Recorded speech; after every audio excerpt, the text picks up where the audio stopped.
Os 3 dias de escuridão e os melhores amuletos de proteção.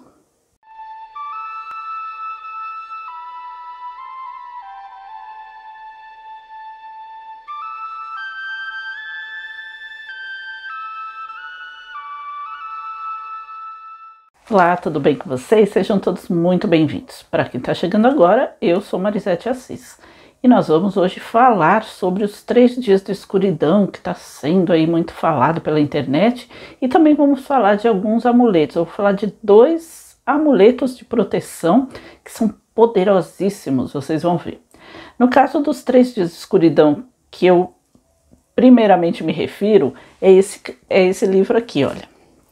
Esse livro aqui que chama 3 Dias de Escuridão, da autora Sam Easter. Ela é brasileira e ela estudou em Portugal, então ela escreve, a história se passa basicamente em Portugal e uma parte nos Estados Unidos, porque a personagem dela, que é a Catherine, ela é americana e o pai é americano, a mãe é portuguesa, e ela vive com o pai, que é viúvo, na América, mas ela foi para Portugal, aliás, fazer mestrado, acho que é em arqueologia, na Universidade de Coimbra, em Portugal. Então lá ela descobre um artefato, um pergaminho, que ela descobre sozinha, por acaso, ela está numa gruta lá, passeando, e ela descobre um artefato, que é um pergaminho, que tem o que eles descobrem ser depois a 4ª revelação de Fátima, e tem a ver com os 3 dias de escuridão.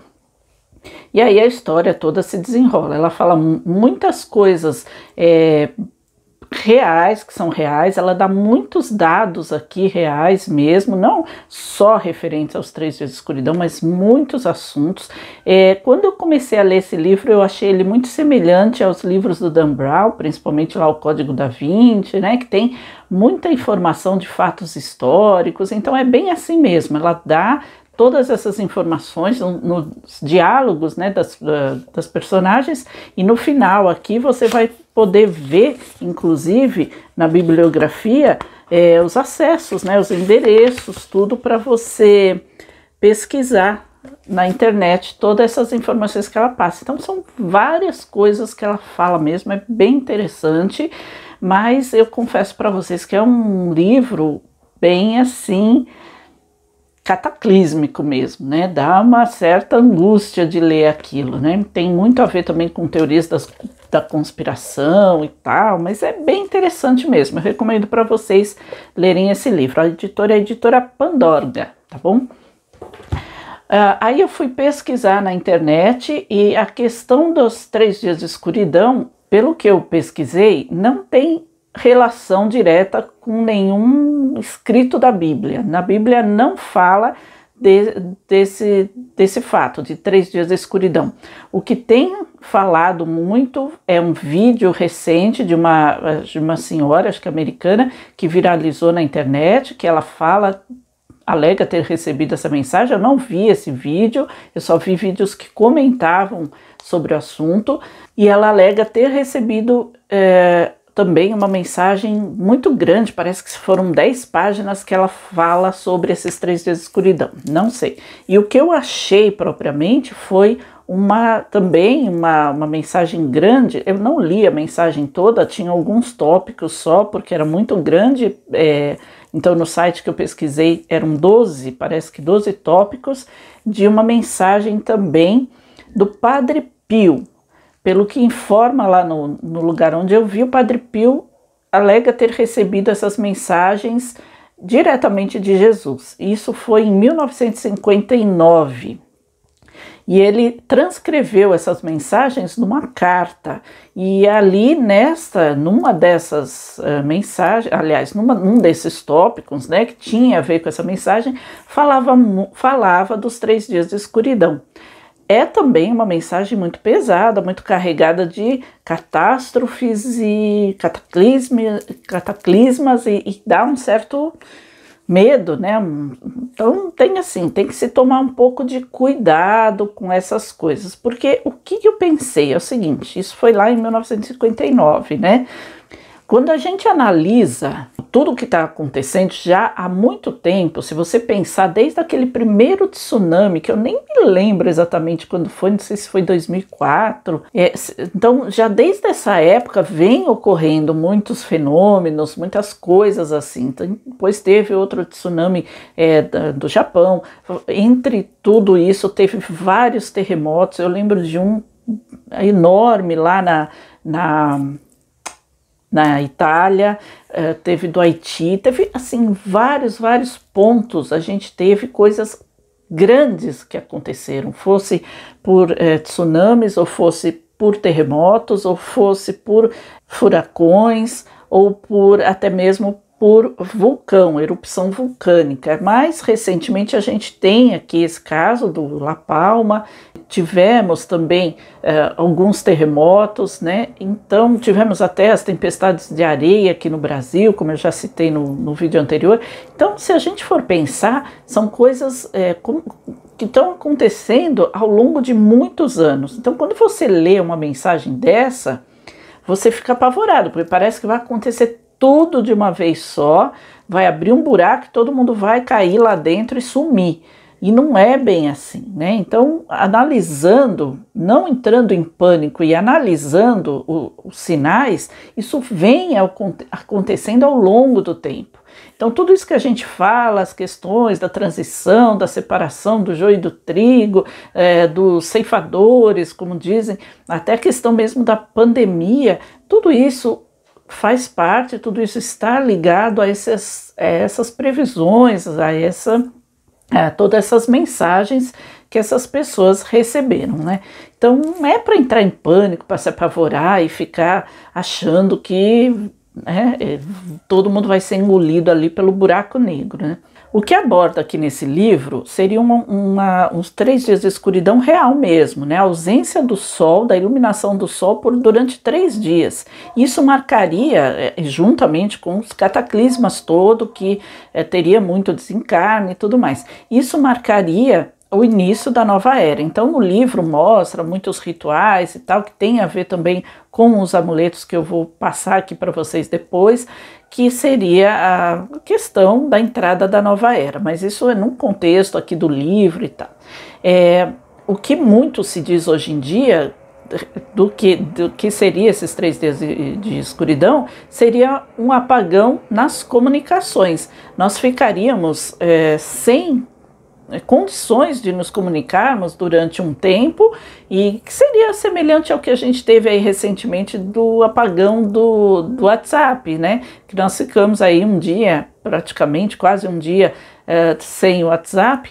Então seria isso, os 3 dias de escuridão causado naturalmente por alguma tempestade solar um pouco mais intensa. Embora a gente saiba que isso tenha já uma previsão de todas as empresas tecnológicas que já se preparam para isso. Mas mesmo assim acontece como aconteceu, não pode não ter sido em razão disso, mas a gente vê de vez em quando na nossa TV a cabo ali, né, que saiu do ar por instantes por causa de interferência solar, mas alguma coisa que seria assim tão intensa que mesmo a tecnologia que as empresas já possuem não teria condição de manter, né, essa energia funcionando. Então, o que se diz na mídia hoje em dia que seria relacionado a isso.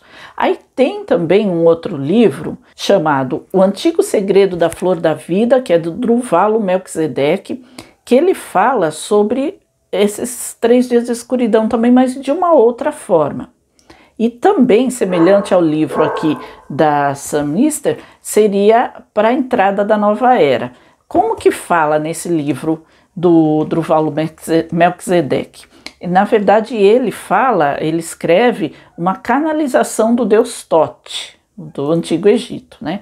Então, esses 3 dias de escuridão seria relacionado à inversão dos polos magnéticos da Terra, que faria com que tivesse uma ausência do eletromagnetismo e causaria um vazio. Esse vazio seria relacionado também à ascensão planetária, ou seja, a entrada mesmo da nova era, numa outra vibração. E durante essa, vamos dizer assim, figurativamente, essa subida do planeta, sem o eletromagnetismo, por conta da inversão dos polos, se tornaria um vazio, um vazio, alguma coisa relacionado à escuridão, aos 3 dias de escuridão. Demoraria 3 dias para ter essa ascensão. E esse vazio seria a ausência do eletromagnetismo, que a mesma forma relacionada às tempestades solares, a tudo isso que a gente fala, ausência de comunicação, queda da eletricidade também, tá? Uma espécie de reset. E isso causaria talvez uma diminuição na emissão, no recebimento desses raios solares, o que causaria também uma queda na temperatura, um resfriamento da Terra. Não propriamente que o Sol deixaria de ter, mas que talvez por conta de toda essa movimentação, a incidência dos raios solares seriam diferentes, seriam diminuídas, né? Chegaria de uma outra forma e causaria até uma diminuição na incidência desses raios, causando o resfriamento da Terra. Lembrando que o Chico Xavier já falou a respeito, isso ele não falou assim, eu acredito que ele não tenha falado publicamente, mas ele falou para as pessoas que estavam próximos a ele, então para as pessoas do convívio dele, de que ainda haverá uma mini era do gelo, inclusive aqui no Brasil. Ele conta que em alguns lugares muito quentes, até mesmo lá de Minas Gerais, um dia ainda vai nevar. Então seria uma mini era do gelo, né? Então a gente tem essas previsões para acontecerem, isso faz parte da ascensão planetária, como aqui no livro do Melquisedeque fala, né, do Deus Tote, que seria o tempo de ascensão para uma outra dimensão. Acredito que tudo isso seja feito de uma forma gradativa, nada assim cataclísmico, nada catastrófico. Vai existir, obviamente, sequelas, né? Assim como teve da pandemia, as pessoas desencarnaram, e só que não teve nada assim físico, mas aos poucos nós estamos, juntamente com uma pandemia, vivenciando essas mudanças planetárias, e tudo isso faz parte da grande transição. E aí o que a gente faz com tudo isso? Bom, além dos amuletos de proteção que eu vou passar aqui para vocês, tem uma coisa que é muito simples da gente fazer, é vibrar no bem, é vibrar no amor, é não entrar em pânico. O que significa isso? Todo mundo que vê, e eu confesso para vocês que quando eu li esse livro aqui, eu fiquei um pouco assim, sabe, questionando, falei, poxa, será que, tudo bem, isso é um livro, né, a pessoa escreveu isso em 2014, ela data esses acontecimentos para 2023, que estaria ainda distante na época que ela escreveu, mas já está muito próximo da gente aqui, né, mas não é nada certo, né, então tem previsões para daqui a muito tempo, várias outras épocas. Então não adianta a gente entrar em pânico, a gente correr para o supermercado, a gente fazer nosso estoque de comida, de água, porque o que vai acontecer? Você tem que vibrar no bem, você tem que ter seu coração repleto de amor pelo próximo. Isso é a base também para a sua própria elevação, junto com o planeta. Quando você vai lá, faz uma corrida no supermercado e enche a sua despensa, você está deixando o quê? Alguém vai ficar sem, né? Lembra da greve dos caminhoneiros? O que aconteceu? Muita gente fez isso. A gente via na televisão, inclusive, né, nos noticiários, inclusive, pessoas brigando dentro dos supermercados para pegar os estoques ali de água, saía mesmo no soco ali, no tapa, coisas absurdas acontecendo. Então as pessoas estão totalmente despreparadas para acontecimentos desse porte, porque elas só pensam nelas, são egoístas. se você não fizer isso, vai ter para todo mundo, né? Aí qual que é o pensamento? Mas se eu não fizer, o meu vizinho, outra pessoa faz, e aí eu vou ficar sem, então eu vou fazer primeiro. Pois é, você está agindo errado tanto quanto o outro. Se todo mundo se conscientizar de que dividindo todo mundo tem, não acontece isso. Então, na greve dos caminhoneiros, por exemplo, eu não fiz nada disso e nunca faltou nada para mim. Nunca faltou alimento. Podia, por exemplo, eu ir no supermercado e a verdura, ou a fruta, ou o legume está reduzido ali. Mas eu pegava aquilo que eu queria para aquele momento. Eu não ia pegar tudo, até porque se eu guardasse na minha geladeira, ia estragar. Eu não ia conseguir dar conta de tudo de um estoque desse. As coisas ficaram mais caras, né? Os alimentos básicos, arroz, feijão, óleo, ficaram mais caros porque não estavam chegando e tinha pouco. Então, quem podia ia lá, comprava tudo e o outro não tinha nem o que comer em casa. Então, se você vai lá e compra mais, o que você tem que fazer quando sabe que outras pessoas ficaram sem? Doar, né? Doar. Mas eu vou fazer meu estoque agora. Agora o abastecimento está normal, então eu vou fazer meu estoque agora. Mas e quando você souber que tem gente precisando, o que você vai fazer? Você vai falar, olha, sinto muito, ou você vai abrir o seu coração e a sua despensa junto e doar também para aquelas pessoas que precisam? Então pensa direito no que você faz, até porque se tiver uma queda de eletricidade, a sua geladeira também não vai funcionar, não vai adiantar nada, né? Então é isso, tem que se precaver, tem que se cuidar, mas tem que se precaver e se cuidar muito mais na questão interna, nos seus pensamentos e nos seus sentimentos, para você não entrar na armadilha do pânico. O microfone está toda hora saindo, aí acaba abafando o som. Para você não entrar toda hora na armadilha do pânico, de ficar apavorado, porque também tem muito disso, né, gente? Não estamos querendo aí colocar o pânico nas pessoas, estamos querendo alertar dos acontecimentos que podem vir a acontecer, porque são previsões que foram feitas já há muito tempo, que foram feitas, que existem realmente, por pessoas que nem estavam vivendo aqui o nosso momento aqui, né? 1959 é a nossa atualidade ainda, mas está bem longe ainda dos anos 2000, principalmente agora aqui, né? Na época em que a gente está vivendo. Então tem que se precaver, tem que entender, não é para achar que vai ser tudo flores, saltitantes e arco-íris e que você vai dormir hoje e amanhã vai acordar na quinta dimensão. Não, você está passando por um processo. E esse processo que nós estamos aqui vivenciando é para auxiliar o nosso crescimento. Tudo aquilo que nós vivenciamos é para auxiliar no nosso crescimento. Tudo isso é uma prova também que a gente tem que passar para o nosso desenvolvimento. Se nós não precisarmos passar por isso, nós já teríamos desencarnado, né? Quem sabe algumas pessoas, obviamente, desencarnaram e vão ser levadas para outros lugares, e outras desencarnaram porque não precisam mais passar por situações que ainda estão por vir. Então nós estamos aqui. Agora o desencarne é segundo o mérito de cada um. Não adianta, né, cada um tomar a sua decisão, porque a situação só piora.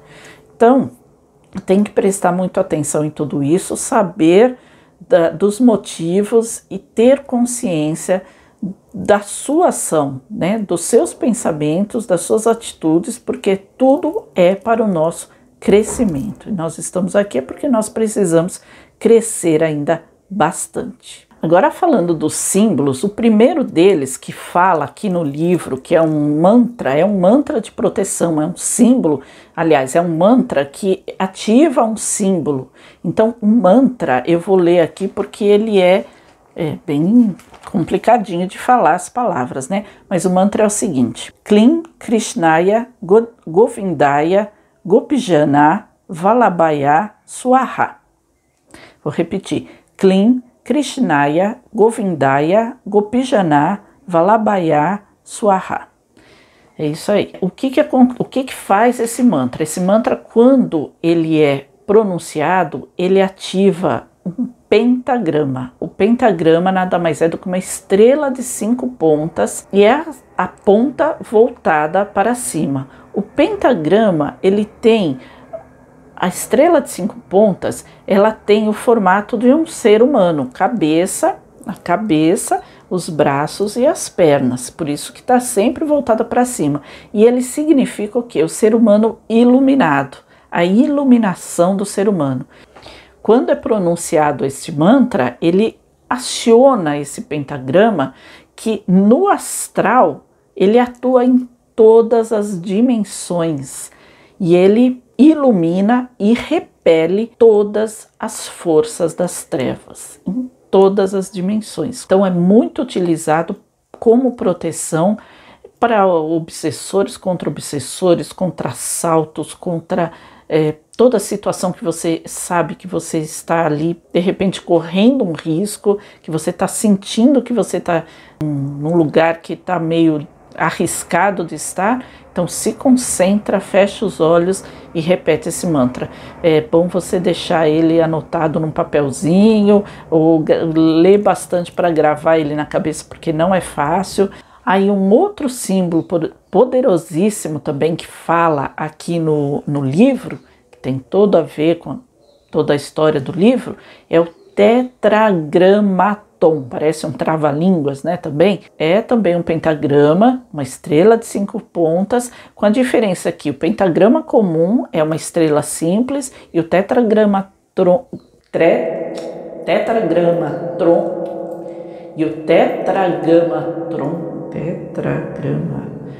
tetragramaton, ele é entrelaçado, as pontas são entrelaçadas. Você vai ver aqui, como vocês estão vendo na figura, cada uma dessas pontas tem símbolos.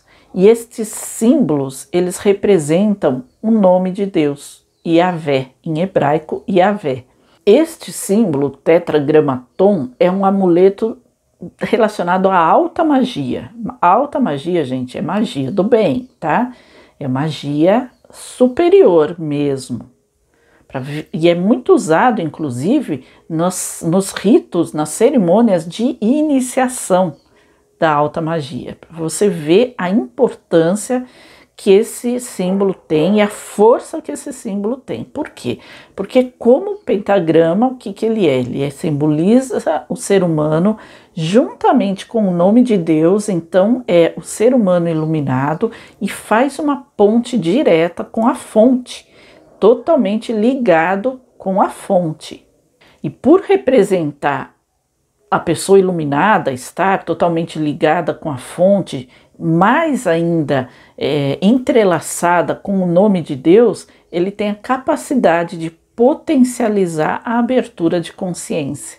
Então, além de proteção, ele tem também uma ligação com vários movimentos planetários do cosmos. Então é muito, mas é muito forte e ele faz esta abertura de consciência. Também pode ser usado contra situações de perigo, contra obsessores. Inclusive, a informação que se tem é que se você colocar vamos supor que você pensa que alguém da sua família ou você esteja sofrendo a ação de um obsessor, você colocar esse símbolo visível de alguma forma na sua casa, o obsessor ele trava ali ao ver este símbolo, sabe? Como vampiro na cruz ou no alho, ele trava ali vendo esse símbolo e ele repele totalmente esse obsessor, ele perde a força. Por quê? Porque está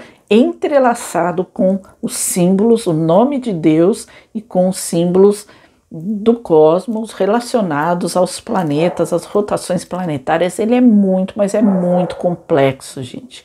É muito interessante, é muito detalhado, não dá, teria que fazer um vídeo inteiro só para explicar cada símbolo desse tetragrama, mas é muito poderosíssimo.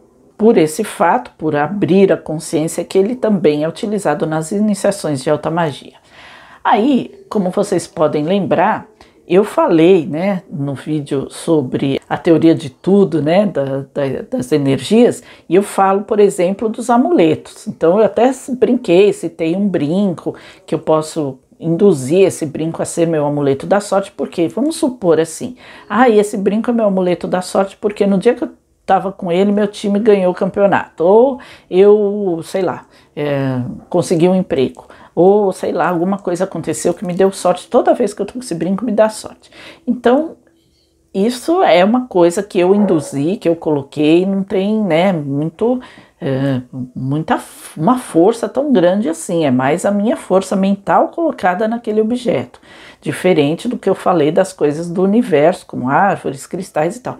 Mas por que esses que também são feitos pelo homem, né, que pode ser um objeto, você pode desenhar ele, você pode comprar um colar, você pode comprar um quadro que seja, né, colocar num ambiente e tal. Por que esses têm tanta força assim? Porque, gente, lembra também que eu citei para vocês que eu tenho lá no meu livro, né, o Feng Shui e os Símbolos Mágicos, que eu cito amuletos de várias partes do mundo que tem junto deles uma história muito grande, alguns considerados como lenda, mas ele traz essa história junto dele há séculos, às vezes há milênios. Então aquilo carrega dentro desse amuleto, né, desse talismã, desse amuleto, uma energia relacionada a toda essa história que envolveu aquele símbolo, né? Então tá tudo lá no meu livro para quem quiser ver. Então tem várias partes do mundo. Agora, o tetragrama e o pentagrama, o que eles representam? Eles são também seculares ou milenares e eles foram recebidos normalmente por sacerdotes, por magos poderosíssimos das eras antigas, dos tempos antigos, né? Então, quando eu falo magos, sacerdotes, são pessoas, assim como Hermes Trismegisto, pessoas ligadas com uma sabedoria, uma ligação muito grande com a fonte, que estavam aqui para cumprir uma missão, para trazer sabedoria, para trazer informações. Então esses tetragramas, eles foram recebidos muitas vezes por canalização, por sonhos, por canalização, de forma que, além da pessoa que recebeu trazer consigo uma carga grande já, né, de um mago poderoso, de um sacerdote poderoso, ela veio diretamente de seres ligados à fonte criadora. Por quê? Porque aquilo era uma forma de ligação com eles. Eles atuam dessa maneira. Então, independente da pessoa acreditar ou não acreditar, eles são símbolos poderosos de proteção, independente do que cada um pensar.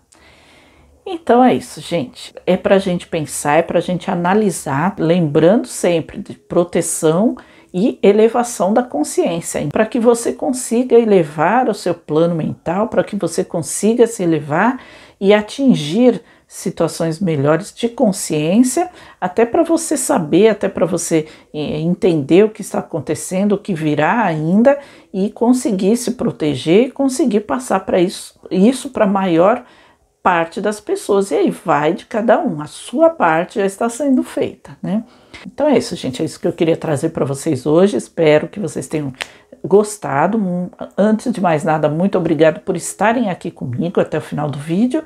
E se vocês gostaram do conteúdo, não se esqueça, deixa aqui o seu like, compartilhe o vídeo com outras pessoas para que elas também aprendam sobre esses assuntos. Se está assistindo o canal e ainda não é inscrito, se inscreva e ative o sininho para todas as notificações. Eu vou me despedindo por aqui, deixo vocês sempre com meu forte abraço, um grande beijo, paz e luz a todos, até o próximo vídeo. Namastê!